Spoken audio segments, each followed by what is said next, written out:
rapport 2020 sur les perspectives économiques mondiales édité par la Banque mondiale, les pays de la zone CFA ont affiché une croissance moyenne de 4,6% en 2019 contre 4,2% en 2018. Cette croissance se situe aussi en hausse par rapport à celle de l'ensemble de la région subsaharienne, estimée à 2,4% pour l'année 2019. Elle est due à la bonne performance des pays de l'Union économique et monétaire ouest-africaine. En effet, ces pays ont enregistré une croissance économique de 6,4% en 2019 contre seulement 2,3% pour les pays de la communauté économique et monétaire de l'Afrique centrale. Dans cette région, la récession économique de la Guinée équatoriale, moins 4,3%, a atténué, selon la Banque mondiale, l'élan de croissance du Cameroun 4%, du Tchad 3% et du Gabon 2,9%. Pour 2020, l'institution de Bretton Woods s'attend à une croissance de l'ordre de 5,1% pour la zone CFA, portée par celle de l'UEMOA, qui devrait se maintenir à 6,4%, tandis que la CEMAC devrait voir son économie s'accroître à 3,4%. Notons qu'en Afrique de l'Ouest, cette croissance 2020 sera portée par les bonnes performances des économies ivoiriennes 7%, béninoises 6,8% et sénégalaises 6,8%.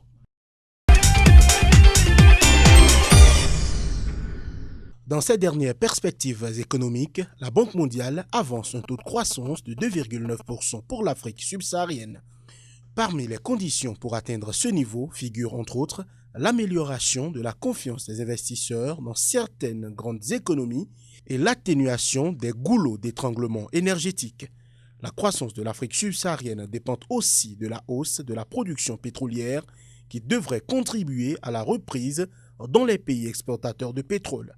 Quant aux pays exportateurs de produits agricoles, ils devraient travailler à maintenir une croissance vigoureuse. En Afrique du Sud, par exemple, la croissance devrait atteindre 0,9% en supposant que le programme de réforme de la nouvelle administration s'accélère, que l'incertitude politique se dissipe et que l'investissement redémarre progressivement. Les problèmes d'infrastructures de plus en plus contraignants devraient freiner la croissance intérieure, tandis que la dynamique des exportations sera entravée par la faiblesse de la demande extérieure, indique le rapport de la Banque mondiale. Au Nigeria, la croissance devrait atteindre 2,1%, le cadre macroéconomique n'étant pas propice à la confiance. Toutefois, dans l'Union économique et monétaire ouest-africaine, la croissance devrait se maintenir à 6,4%.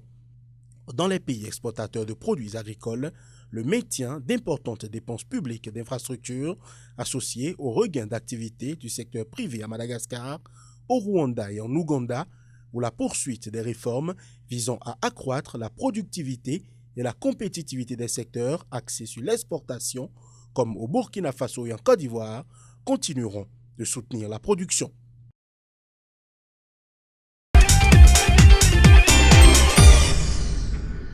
Le Togo, leader de la promotion des investissements en Afrique en 2019. C'est ce que révèle FDI Intelligence qui crédite le pays de Faure Gnassingbé d'avoir attiré 6,7 fois ce qui pouvait être attendu compte tenu de la taille de son économie. En effet, entre janvier et novembre, le Togo a remporté 11 projets d'investissement nouveaux contre seulement 2 pour l'ensemble de l'année 2018, soit la plus forte croissance du nombre de projets Greenfield dans tous les pays africains. Le pic précédent était de 7 projets remportés en 2013. La majorité des investissements de 2019 vient du double partenariat signé début novembre avec le géant nigérian Dangote pour l'implantation d'une usine de traitement de phosphate et l'installation d'une usine de fabrication de ciment. À noter également la tenue du forum Togo-Union européenne et ses 852 milliards de francs CFA de promesses fermes d'investissement et le bond de 40 places effectué dans le Doing Business 2020 avec en prime une place de premier reformateur en Afrique et 3e au monde. Autant de facteurs qui ont propulsé le Togo à la tête du podium devant le Rwanda et le Sénégal, respectivement 2e et 3e du classement. Le secteur de l'achat et de l'exportation de l'or désormais démonopolisé au Soudan. Depuis le début de cette année 2020, La Banque centrale n'est plus le seul organisme autorisé à acheter et exporter ce métal précieux dans le pays. Grâce à une nouvelle réglementation, le Soudan permet désormais aux sociétés minières privées de vendre 30% de leur production à la Banque centrale et d'exporter directement les 70% restants. Ces sociétés devront cependant déposer leurs recettes dans les banques locales et vendre toute devise étrangère qu'elles gagneraient directement à la Banque centrale au taux de change officiel, sauf si elle est utilisée pour les activités minières. L'objectif de la réforme est d'une part de réprimer la contrebande et d'autre part d'attirer des devises étrangères dans le trésor public tout en générant des revenus supplémentaires qui aideraient le gouvernement soudanais à faire face aux problèmes économiques. Chez les négociants d'or soudanais, cette réforme est mal accueillie.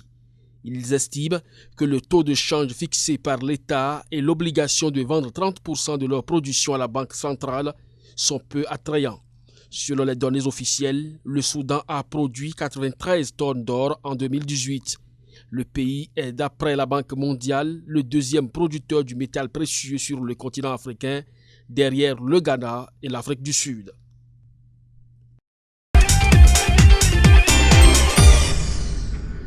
La taxe sur la valeur ajoutée est désormais appliquée dans le secteur du commerce en ligne au Cameroun. Ainsi en ont décidé les autorités du pays à travers la loi de finances 2020. La mesure s'applique aux ventes de biens et prestations de services effectuées en ligne dans le pays à travers les plateformes de commerce électronique. Elle concerne aussi les commissions relatives à ces ventes et prestations. La loi de finances 2020 prévoit également l'assujettissement à la TVA des plateformes de commerce électronique impliquant l'obligation pour celles-ci de liquider, déclarer et de reverser la TVA sur les transactions numériques effectuées par les consommateurs camerounais. Pour la circonstance, il est prévu la mise en œuvre de modalités simplifiées d'immatriculation, de collecte et de reversement de la TVA pour ces plateformes à travers des procédures en ligne. De l'avis de certains spécialistes de la fiscalité, l'application de la TVA sur le commerce en ligne au Cameroun ne sera pas chose aisée, étant donné que certaines grandes nations peinent encore à s'en sortir. En effet, 98% des vendeurs enregistrés sur les places de marché des sites d'e-commerce ne sont pas immatriculés à la TVA en France. Lors d'un contrôle de l'administration, seuls 538 sur 24 459 vendeurs étaient en règle.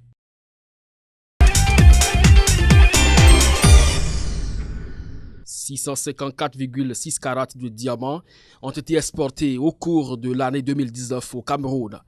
C'est ce qui ressort des statistiques du secrétariat permanent national du processus de Kimberley. Selon cette instance, les exploitants miniers artisanaux en activité au Cameroun ont obtenu ce résultat grâce à la délivrance aux opérateurs de 7 certificats qui ont généré des recettes d'un peu plus de 45 millions de francs CFA. Des résultats qui ne reflètent pas cependant le potentiel réel du pays puisque d'importantes quantités de diamants camerounais continuent d'échapper au circuit d'exportation formel. À titre d'exemple, alors que 654 carats ont été exportés, il a été tracé tout au long de l'année 2019 une production d'un peu plus de 1595 carats de diamants.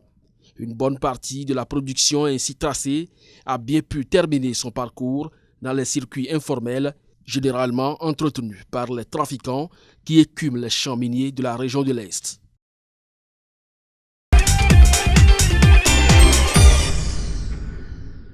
Aliko Dangote au sommet de la hiérarchie des hommes riches d'Afrique. En augmentant en 2019 de 4,3 milliards de dollars, sa fortune désormais estimée à près de 15 milliards, l'homme d'affaires nigérian est aujourd'hui le plus riche d'Afrique. Ses investissements dans le ciment, le sucre et la farine lui ont permis d'intégrer à la 96e place le top 100 des hommes les plus riches du monde établi par l'agence de presse américaine Bloomberg. Dans ce classement dominé par le fondateur d'Amazon, Jeff Bezos, Aliko Dangote est le seul Africain. Il suit de près le fondateur du géant informatique allemand SAP Hasso-Plattner au 95e rang et précède Viktor Vekselberg, un entrepreneur russe situé à la 97e place. Dans le classement annuel du magazine Forbes, Aliko Dangote a également bonne place dans cette année. Premier homme d'affaires d'Afrique avec une fortune estimée par Forbes à 10,3 milliards de dollars, devant son compatriote Mike Adenuga et le Sud-Africain Nicky Oppenheimer. Âgé de 62 ans, le magnat africain a, en 10 ans, connu une ascension fulgurante. Originaire de Kano, cet ancien étudiant de l'université égyptienne d'Al-Azhar et défenseur de la philosophie The African Way of Doing Business, investit au tout début de sa carrière dans le ciment et les matériaux de construction. Il diversifie plus tard ses activités, notamment dans l'agroalimentaire. En 2020, Aliko Dangote s'apprête à mettre sur pied un projet d'envergure, une des plus grandes raffineries de pétrole au Nigeria, à Lekki, près de Lagos. L'usine, dont l'investissement représente 15 milliards de dollars, sera certainement une nouvelle source de bénéfices pour le milliardaire.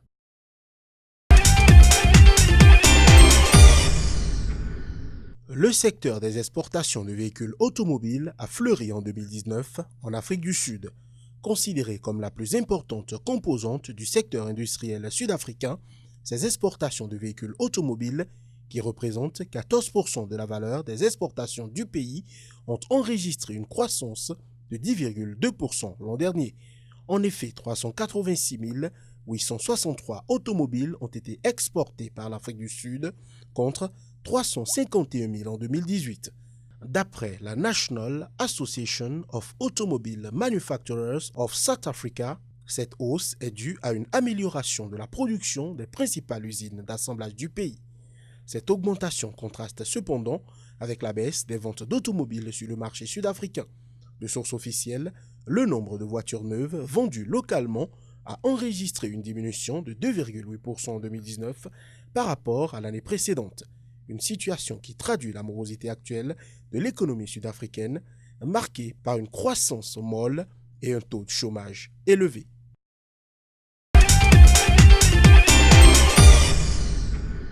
Face à l'insuffisance de l'aide publique étrangère et à la faiblesse des recettes fiscales, le Ghana, à l'instar de nombreux pays africains, va se tourner vers sa diaspora pour financer ses projets de développement dans les domaines des infrastructures, de l'agriculture et du tourisme.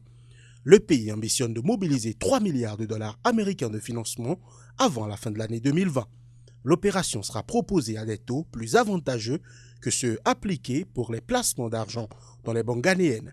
Ceci dans un contexte économique marqué par une hausse de la dette due aux récents emprunts effectués par le gouvernement de Nana Akufo-Addo pour financer ses budgets successifs. De nombreuses institutions ont d'ailleurs appelé les autorités ghanéennes à améliorer la gestion de la dette pour éviter tout risque de surendettement alors que le pays vient à peine de sortir d'un programme d'assistance du Fonds monétaire international FMI qu'il n'a pas souhaité prolonger. Avec la nouvelle mobilisation annoncée, le Ghana va emboîter le pas à de nombreux pays africains qui se sont tournés ces dernières années vers leur diaspora pour mieux faire face à leurs besoins de développement. En 2017, les Africains de la diaspora ont transféré plus de 65 milliards de dollars de fonds vers leur pays d'origine, soit plus du double de l'aide publique au développement reçue cette même année.